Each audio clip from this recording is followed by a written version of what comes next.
مسابقه با تشبث کمیته کار با جوانان و ورزش نزد حکومت جمهوری تاجیکستان روی کار آورده شده. در آن پهلوانان از شهر دوشنبه ولایت‌های سوغد و ختلان ولایت مختار کوهستان بدخشان شرکت ورزیدند. چهاربینی ورزشی با صدا دادن سرود ملی آغاز گردیده. در آن سردار ریاست کار با جوانان و ورزش ولایت مختار کوهستان بدخشان ورزشگران را جهت تشریف به این گوشه زیبامنظری تاجیکستان تبریک نموده و آنها پیروزی‌های نوین را در فتح قله‌های ورزش تمنا نمود. همچنین در چهاربینی رئیس ناحیه روشان فرخ دادخدایف پهلوانان را در دیار پهلوانخیز روشان خوشامدید گفته اظهار داشت که با دستگیری اساسگذار صلح و وحدت ملی پیشوای ملت پرزیدنت جمهوری تاجیکستان محترم امامعلی رحمان برای رشد ساحه شرایط‌های ارزنده فراهم آورده شده. نتیجه‌های پهلوانان تاجیک در سبقت‌های بین‌المللی دلیل رشد بی‌میلان در مملکت میباشد.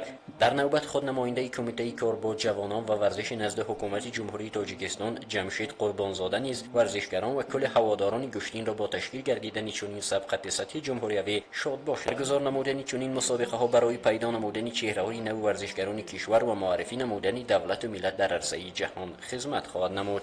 بخشیده به 30 سالگی استقلال دولت جمهوری تاجیکستان در ناحیه روشان مسابقه جمهوری اوید به گشتین طرز جودو بین نورسان تا 23 ساله برگزار میگه. در این مسابقه زیاده از 100 نفر ورزشگران اشتراک میکنن. دسته‌های ختلان و رشت و ولایت مختار کوهستان و توبه مرکز اشتراک میکنن. تعداد اشتراکداران مسابقه حدود 100 نفر پهلوانان را در بر گرفته. در افت وزن از 60 کیلوگرم تا زیاده از 100 کیلوگرم گشتینگیری صورت گرفت. در هر یک وزن 10 نفر پهلوانان قوه آزمایی نموده برای اشغال نمودن جایهای افتخاری تلاش بیش کردند. تنها بهترین ها توانستند در وزنهای خویش به دور فینالی راه خط گرفته در این دور قوه آزمایی نمودند.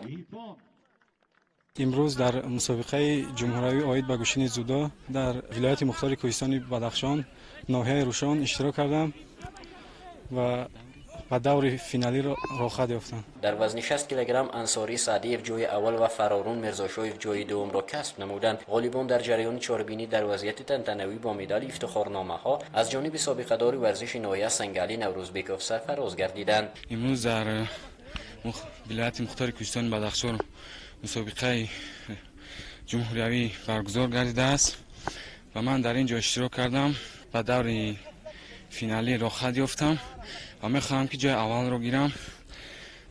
میخواهم که چنین مسابقه ها زیادتر گردد و ما بسیارتر برآمد کنیم.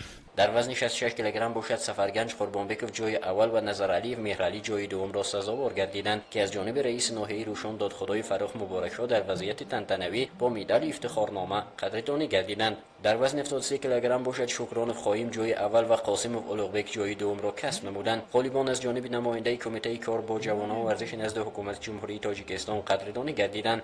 غالیبان وزن‌های 81 90 و 100 کیلوگرم از جانب سردار ریاست کار با جوانان و ورزش ولایت مختار کوهستان بدخشان و مسئولین ریاست با مدال افتخارنامه ها در وضعیت تنتنوی قدردانی گردیدند. همچنین با افتخارنامه ریاست کار با جوانان و ورزش ولایت مختار کوهستان بدخشان دیگر سهمگزاران مسابقه ها و دستاندرکاران مسابقه ورزشی و سابقه‌داران از جانب رئیس ناحیه در وضعیت تنتنوی سپرده شد.